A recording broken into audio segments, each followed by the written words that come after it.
हाँ जी, तो क्या हाल है? उम्मीद करता हूँ बहुत अच्छे। खैर, तो एक बार फिर स्वागत है आप लोगों का। अकाउंट्स अवेलेबल है कि इस प्लेटफॉर्म पर। तो बेसिकली क्लास 12th के वाइवा के हिसाब से सबसे ज़्यादा मोस्ट रेलेवेंट वीडियो ये वाली होने वाली है। तो शुरुआत से लेकर आखिरी तक जरूर देखिएगा मेरे बाबू, मेरे प्यारे प्यारे गुल्लू।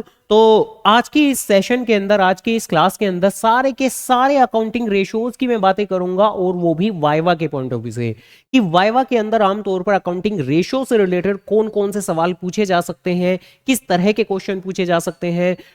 जिसके अंदर सबसे ज्यादा मेन और सबसे ज्यादा फॉरमोस्ट बात तो यही है कि भैया आपको अकाउंटिंग रेशियोज जितने भी हैं हमारे, चाहे वो करंट रेशियो हो या डेट टू इक्विटी रेशियो, सभी के फॉर्मूले तो याद करने ही करने हैं। आज के इस सेशन के अंदर सभी फॉर्मूलेज की भी मैं बात करूंगा, और मोस्ट इंपॉर्टेंटली सभी रेशियो की क्या सिग्निफिकेंस है, अक्सर एग्जामिनर आपसे पूछ सकते हैं, जो आपके वाइवा लेने वाले आपके सर जी हैं या मैम है, वो आपसे पूछ सकते हैं कि किसी भी रेशो का हाइयर होने के क्या मायने हैं, कम होने के क्या मायने हैं, ज्यादा होना अच्छा है या कम होना अच्छा है, इस तरह के सवाल। तो बेसिकली काफी इंपॉर्टेंट सेशन होने वाला है, तो ध्यान से बने रहिए, जुड़े रहिए। पूरा का पूरा लेक्चर आपको जरूर देखना है, ये आखिरी मोमेंट तक इंपॉर्टेंट सवाल बंद नहीं होंगे। तो जरा करते हैं जी शुरुआत। इसी के साथ प्रेम से बोले राधे राधे, और इसी के साथ करते हैं जी आज की क्लास का कंटेंट शुरू। तो उम्मीद करता हूं ये बात जानते हैं हम कि टोटलिटी में रेशो कितने तरह के होते हैं, कितनी कैटेगरी के होते हैं मेरे बाबू। तो 4 कैटेगरी के होते हैं। सबसे पहली तो यही आपको बात याद रखनी है कि लिक्विडिटी रेशो हमारा सबसे पहला टाइप होता है,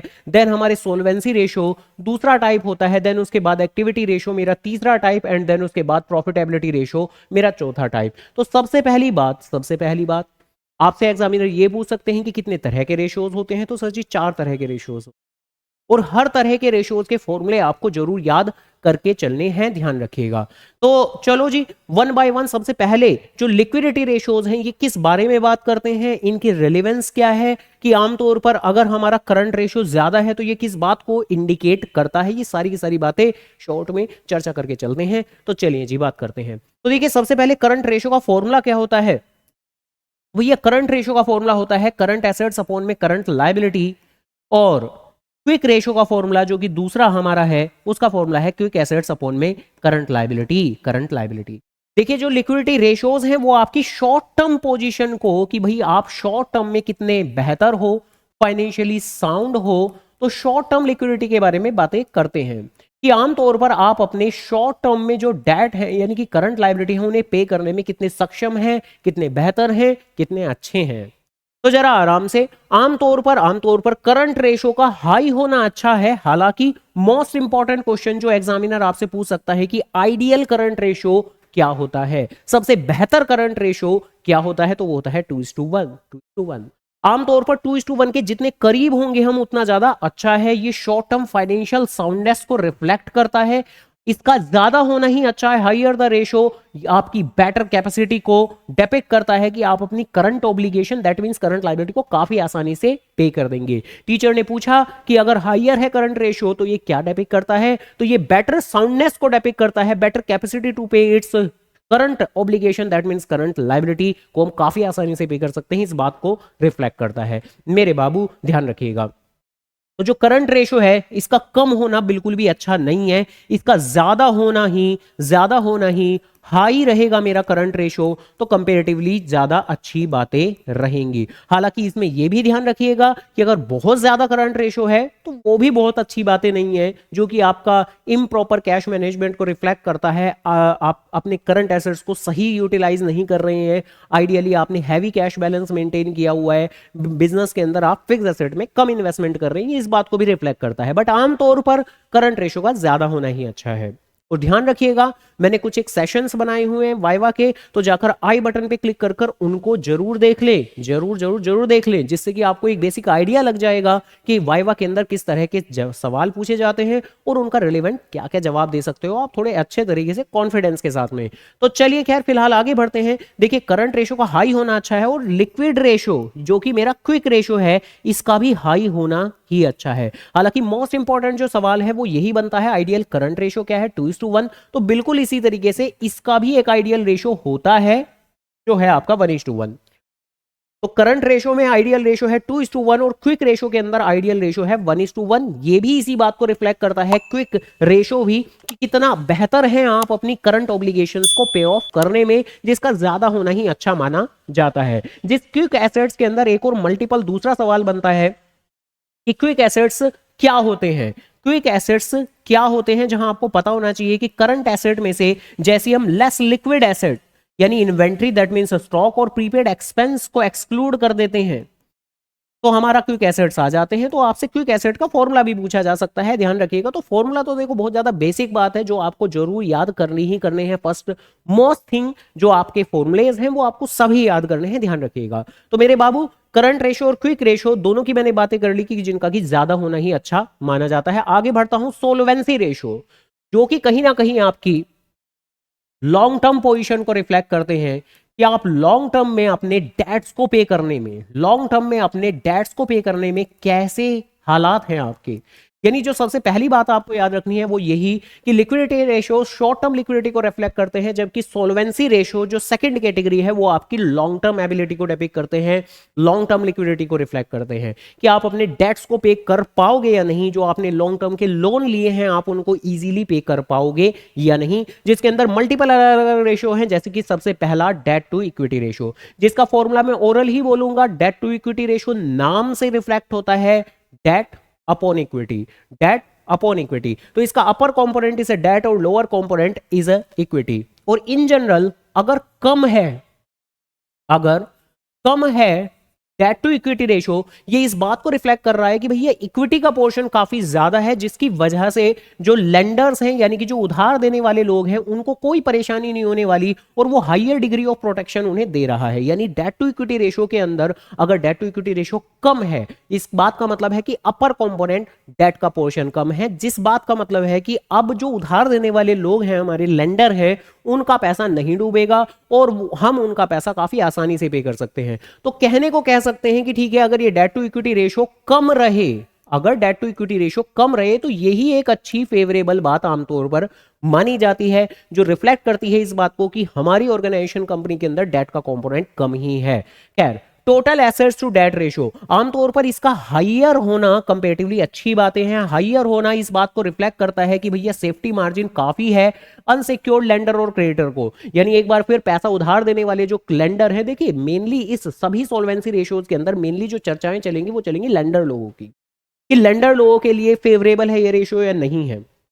और अगर लेंडर लोगों के लिए फेवरेबल है तो अपन के लिए भी फेवरेबल है, कोई दिक्कत नहीं है। क्योंकि लेंडर लोगों के लिए फेवरेबल है तो वो हमें आसानी से पैसा उधार पे देंगे, और अगर वो हमें आसानी से पैसा उधार देंगे तो हमारे भी तो मौजे ही मौजे ना, हमें आसानी से पैसा उधार मिलेगा तो हमारे लिए भी अच्छी बात है।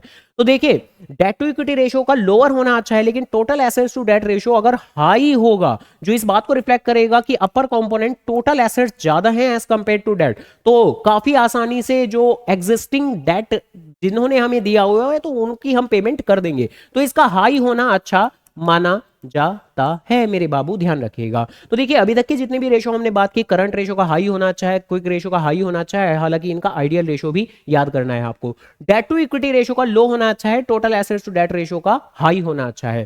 Then proprietary ratio, proprietary ratio के अंदर भी अगर प्रोप्राइटरी रेशो हाइयर हो तो वो रिप्रेजेंट करता है कि ऑर्गेनाइजेशन के अंदर एक हाई इक्विटी बेस है। प्रोप्राइटरी रेशो जिसका कि फॉर्मूला अगर मैं फॉर्मूले की बात करूं तो इसका फॉर्मूला होता है आपका क्या, upper component is equity, upper component is equity and lower component is a total assets. तो अगर प्रोप्राइटरी रेशो हाइयर है तो इक्विटी काफी अच्छा खासा है ऑर्गेनाइजेशन के अंदर, यानी कि ओनर फंड ज्यादा है, जो बहुत अच्छी बातें हैं। यानी कि अगर आप मार्केट में उधार लेने के लिए जाओगे तो आपको उधार मिल जाएगा, कोई परेशानी नहीं है। यानी कंपनी जो की है वो ज्यादा इक्विटी से फाइनेंस्ड है, जो बहुत अच्छी बातें रिप्रेजेंट कर रहा है। तो देखिए इसका भी जो की है कंपेरेटिवली हाई होना ही अच्छा माना जाता है। इसके अलावा इंटरेस्ट कवरेज रेशो, देखिए जिसके अपर कंपोनेंट के अंदर हम प्रॉफिट रिप्रेजेंट करते हैं, profit before interest and represent करते हैं, profit before interest and tax, और लोअर कंपोनेंट में हम इंटरेस्ट रिप्रेजेंट करते हैं। तो आईसीआर इंटरेस्ट कवरेज रेशो के अंदर फॉर्मूला फॉरमोस्ट दोबारा से बारंबार यही कहूंगा कि फॉर्मूले तो याद करने ही करने हैं। क्या है जी formula, profit before interest and tax, ऊपर आता है प्रॉफिट, ऊपर प्रॉफिट है अपना और नीचे आएगी इंटरेस्ट कॉस्ट। और देखिए अगर इंटरेस्ट कवरेज रेशो हाई है तो इस बात का मतलब है ऊपर वाला कंपोनेंट यानी कि प्रॉफिट हाई है, और प्रॉफिट हाई होना किसे पसंद नहीं होता। तो ऑब्वियस सी बात है कि भाई ये रेशो इंडिकेट करता है कि हाउ मेनी टाइम्स कि आपके पास कितना गुना ज्यादा प्रॉफिट अवेलेबल है अपनी इंटरेस्ट चार्जेस को पे करने के लिए। तो ये रेशो जितना ज्यादा हाईयर होता है तो लेंडर लोग उतने ज्यादा खुश हो जाते हैं। सपोज किसी कंपनी के अंदर ICR interest coverage ratio 8 times है तो इस बात का मतलब है कि इंटरेस्ट चुकाने के लिए हमारे पास 8 गुना प्रॉफिट अवेलेबल है। अगर उसी ही दूसरी कंपनी के अंदर ICR interest coverage ratio 10 times हुआ तो वो ज्यादा फेवरेबल मानी जाएगी क्योंकि उसके पास में 10 गुना ज्यादा प्रॉफिट अवेलेबल है अपनी इंटरेस्ट कॉस्ट को चुकाने के लिए। तो ये रेशो भी जितना ज्यादा हाई होगा उतना ही ज्यादा अच्छा माना जाता है। देन उसके बाद debt to capital employed ratio, जो कि कैपिटल एम्प्लॉयड और डेट के बीच के रिलेशन को डिपिक्ट करता है, जिसका कि अपर कंपोनेंट डेट होता है और ये आमतौर पर किसी भी कंपनी की फाइनेंशियल हेल्थ और उसका फाइनेंशियल स्ट्रक्चर कैसा है उस बात को रिफ्लेक्ट करता है कि ओवरऑल कैपिटल एम्प्लॉयड में यानी टोटल जितना पैसा लगा है उसमें डेट का कितना कंपोनेंट है, यानी ये रेशो रिफ्लेक्ट करता है आपके कैपिटल स्ट्रक्चर को। ये रेशो अगर हाई होगा तो डेट का कंपोनेंट ज्यादा है, ये रेशो अगर कम होगा तो डेट का कंपोनेंट कम है और इक्विटी का कंपोनेंट ज्यादा है। तो बेसिकली इस debt to capital employed ratio के हाई होने का मतलब है कि डेट का कंपोनेंट ज्यादा है। जैसे डेट टू इक्विटी रेशो में भी डेट के ज्यादा होने का मतलब है कि डेट का कंपोनेंट ज्यादा है, जो अच्छी बातें नहीं है, यानी कि इस रेशो का लो होना ही ज्यादा अच्छा माना जाता है। बिल्कुल उसी तरीके से डेट टू कैपिटल एम्प्लॉयड में भी अगर डेट का कंपोनेंट कम है, अगर ये रेशो कम है तो वो ज्यादा अच्छा माना जाता है। तो देखिए अभी तक का तो अगर मैं फाइनल कंक्लूड करूं कि भाई दिमाग के अंदर जो आपको बातें बिठानी है कि जितने भी अभी तक हमने रेशो कवर किए, लिक्विडिटी, सॉल्वेंसी, सभी का ज्यादा होना ही अच्छा होता है। बस डेट टू इक्विटी रेशो का कम होना अच्छा है और debt to capital employed ratio का कम होना अच्छा है। और उसका कारण भी बड़ा सीधा सा है कि फर्स्ट कंपोनेंट इज डेट, और डेट जितना कम हो उतना ही अच्छा होता है एक ऑर्गेनाइजेशन के लिए। तो चलिए जी ये भी मैंने कर ली बात। देन उसके बाद एक्टिविटी रेशो, जहां उम्मीद करूंगा पता होगा आप लोगों को कि भैया इनके फॉर्मूले के अंदर इन्वेंट्री टर्नओवर रेशो के अंदर ऊपर वाला कंपोनेंट होता है कॉस्ट ऑफ गुड्स सोल्ड, नीचे वाला कंपोनेंट होता है आपका एवरेज इन्वेंट्री, यानी कि जो आपके स्टॉक को रिफ्लेक्ट करता है। और जबकि ट्रेड रिसीवेबल के अंदर अपर कंपोनेंट आता है आपका क्रेडिट सेल्स, यानी कि सेल्स आती है ऊपर, और लोअर कंपोनेंट आता है क्या कि average trade receivable. Trade payable turnover ratio के अंदर यहां पर आ जाती है आपकी परचेज, ऊपर कंपोनेंट आता है परचेज और नीचे वाला कंपोनेंट आता है average trade payable. Working capital turnover ratio के अंदर ऊपर वाला कंपोनेंट आ जाता है आपका सेल्स और नीचे वाला कंपोनेंट आ जाता है आपका working capital. Fix asset turnover ratio के अंदर ऊपर वाला कंपोनेंट है आपका सेल्स, नीचे वाला कंपोनेंट है आपका फिक्स एसेट।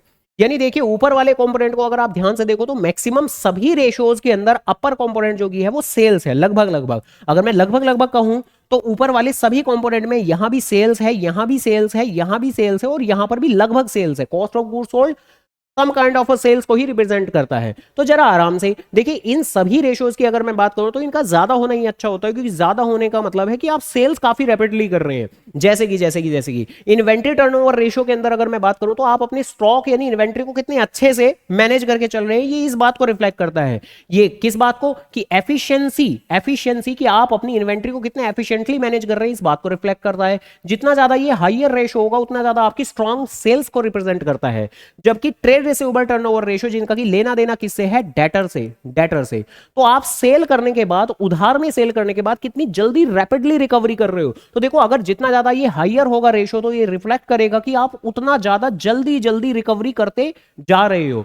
और बिल्कुल इसी तरीके से ट्रेड पेबल टर्नओवर रेशो की बात करूं तो वहां थी रिकवरी की बात, लेकिन ट्रेड पेबल टर्नओवर रेशो के अंदर बात है पेमेंट की। तो ये रेशो अगर हाई है तो ये रिफ्लेक्ट कर रहा है कि आपको जल्दी पेमेंट करनी पड़ रही है, यानी कि जो आपका पेमेंट पीरियड है वो छोटा है, यानी मार्केट में कोई आपको उधार देने को तैयार नहीं है, आपको उधार नहीं मिल पा रहा, लेस क्रेडिट आपको मिल पा रहा है। तो ध्यान रखिएगा अगर मैं सबसे पहले इन्वेंट्री टर्नओवर रेशो की बात करूं तो भैया इसका हाई होना अच्छा है, बहुत हाई होना अच्छा है, इसका अच्छी बात है, जल्दी आपकी सेल हो रही है। इसका भी हाई होना अच्छा है, जो रिफ्लेक्ट कर रहा है कि आप जल्दी रिकवरी कर रहे हो। ट्रेड पेबल टर्नओवर रेशियो इसका हाई होना अच्छा नहीं है, क्योंकि high trade payable turnover ratio reflect कर रहा है कि आपकी शॉर्टर पेमेंट पीरियड है, आपको जल्दी जल्दी पेमेंट करनी पड़ेगी और कोई आपको उधार देने को तैयार नहीं हो रहा है। तो ऑब्वियसली इसका हाई होना कतई भी अच्छा नहीं है। तो देखिए इसका लो होना अच्छा होता है, यानी कि अगर ये लो है तो ये इस बात को रिप्रेजेंट करेगा कि आपको अच्छा खासा उधार मिल पा रहा है खरीदते वक्त, आपको काफी सारे लोग तैयार हैं उधार देने के लिए, तो जो कि आपकी मार्केट की रेपुटेशन और क्रेडिबिलिटी को रिप्रेजेंट करता है। वर्किंग कैपिटल टर्नओवर रेशियो इसका भी हाईयर होना ही अच्छा है, जो रिप्रेजेंट करता है कि आप अपनी वर्किंग कैपिटल यानी कि अपने करंट एसेट्स वगैरह आप अच्छे तरीके से यूटिलाइज कर रहे हैं। फिक्स एसेट टर्नओवर रेशियो का भी हाई ही होना अच्छा है, जो कि रिप्रेजेंट करता है कि आप अपने फिक्स एसेट यानी लैंड एंड बिल्डिंग, अपनी मशीन जितनी भी है उनका बेटर यूटिलाइजेशन कर रहे हैं। तो fix asset turnover ratio reflect कर रहा है कि आप मशीन और बिल्डिंग को काफी जल्दी जल्दी सेल्स में कन्वर्ट कर रहे हैं। तो एक बार फिर कि भैया वर्किंग कैपिटल टर्नओवर रेशियो का भी हाई होना अच्छा है, फिक्स एसेट्स टर्नओवर रेशियो का भी हाई ही होना अच्छा है।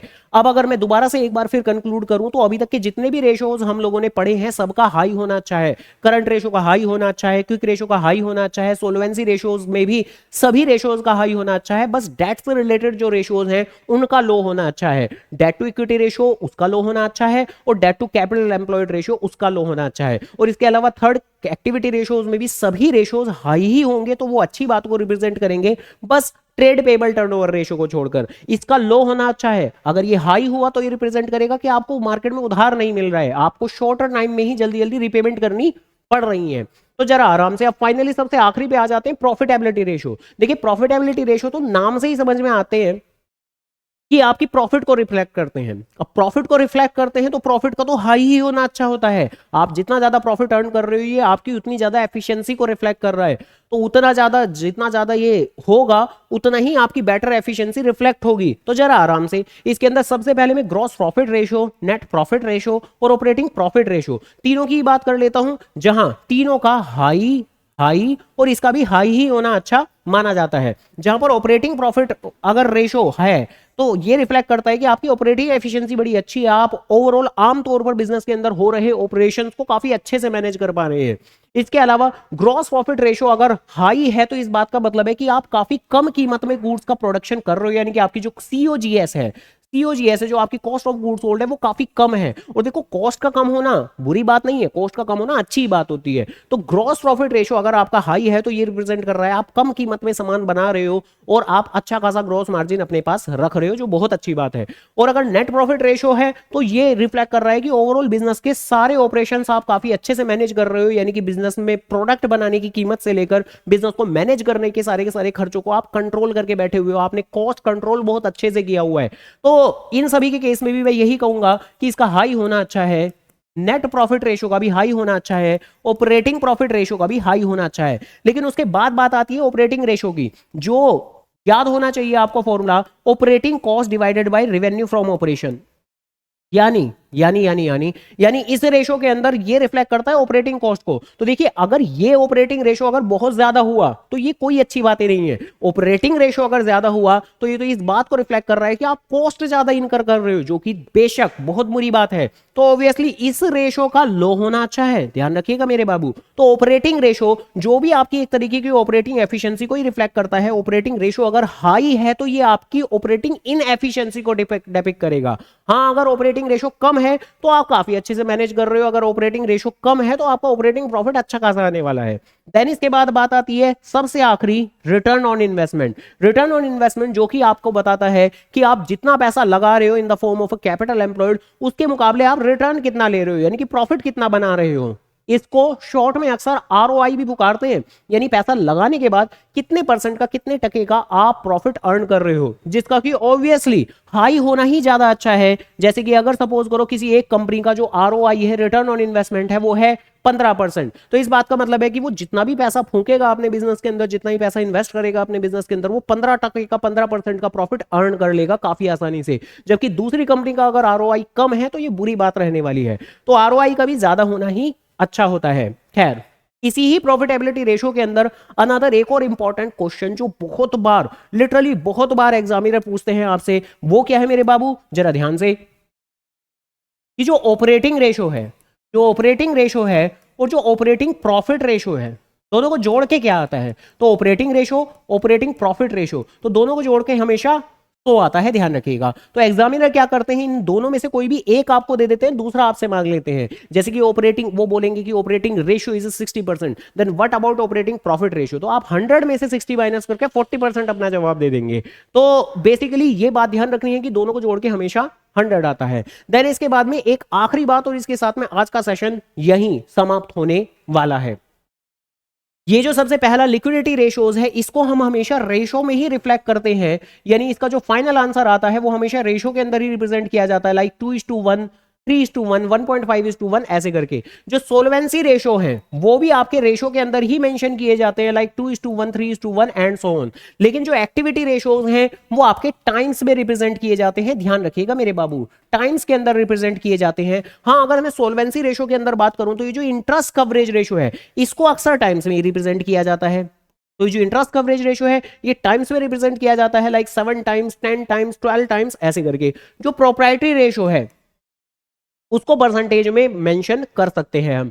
इसके अलावा ये जो प्रॉफिटेबिलिटी रेशोज है वो आपकी परसेंटेजेस के अंदर ही कोट किए जाते हैं। यही कारण है कि इनका जब आप फॉर्मूला याद करेंगे तो सभी के इनटू में 100 जरूर आता है, ध्यान रखिएगा मेरे बाबू। खैर, तो कई बार हो सकता है कि एग्जामिनर टीचर आपसे पूछ लें कि भाई बताओ ऐसे कौन से रेशोज हैं जो कि परसेंटेज में डिपिक्ट किए जाते हैं, तो वो है प्रॉफिटेबिलिटी रेशो। ऐसे कौन से रेशोज हैं जो कि आपके टाइम्स में रिप्रेजेंट किए जाते हैं, तो वो है एक्टिविटी रेशो। वो पूछ सकते हैं कि सोल्वेंसी रेशो किस में डेपिक्ट किए जाते हैं, तो आप बोलोगे रेशो में डेपिक्ट किए जाते हैं। लेकिन क्या कोई सोल्वेंसी रेशो है जो कि टाइम्स में भी रिप्रेजेंट किया जाता है, तो वो है इंटरेस्ट कवरेज रेशो। क्या कोई सोल्वेंसी रेशो है जो कि परसेंटेज में डेपिक्ट किया जाता है, तो वो है प्रोप्राइटरी रेशो। तो इस तरह के सभी सवालों के जवाब एकदम रैपिडली आपको तैयार करने हैं। सभी के सभी फॉर्मूलेज आपको अच्छे से याद करने हैं, सभी की रिलेवेंस अच्छे से याद करनी है कि हाँ भाई इसका क्या मतलब है, आमतौर पर इन कंपोनेंट का क्या मतलब है। जैसे कि आपसे पूछा जा सकता है कि डेट टू इक्विटी रेशो में डेट का क्या मतलब होता है, या डेट टू इक्विटी रेशो में इक्विटी से आप क्या समझते हैं। तो हर एक कंपोनेंट का मीनिंग तो आपको याद करना ही करना है। या डेट टू कैपिटल एम्प्लॉयड में कैपिटल एम्प्लॉयड से आप क्या समझते हो, उसको कैलकुलेट करने का फॉर्मूला हमें बताओ। तो बेसिकली इन सारी की सारी बातों को ध्यान रखना है जरूर। और उसके अलावा भाई वाइवा के अंदर ऑब्वियसली आपका कॉन्फिडेंस बहुत ज्यादा मैटर करता है। अगर किसी सवाल का जवाब आपको नहीं भी आता, किसी सवाल का जवाब अगर आपको नहीं आता, तो कॉन्फिडेंस के साथ में ही कह सकते हैं आप, कोई परेशानी नहीं है कि सर मुझे ये सवाल नहीं आता है, मेरे माइंड से स्किप हो गया है। आप कोई दूसरा सवाल अगर मुझसे करें तो शायद मैं बेटर जवाब दे पाऊंगा, रेदर देन कि आप उल्टे सीधे गेस्चर्स बनाए, उल्टे सीधे अपने बातें बोले कि अब क्या क्या ये सर तो मतलब ये काम नहीं करना है। लैक ऑफ कॉन्फिडेंस रिप्रेजेंट नहीं करना है आपको बिल्कुल भी। तो ऑल द वेरी बेस्ट, अपने वाइवा की अच्छी प्रिपरेशन करें, बेहतर प्रिपरेशन करें। और भी अगर कोई दिक्कत समस्या किसी टॉपिक के अंदर आती है तो कमेंट सेक्शन में जरूर कमेंट करके बताएं। तो okay, done, tata bye bye, take care.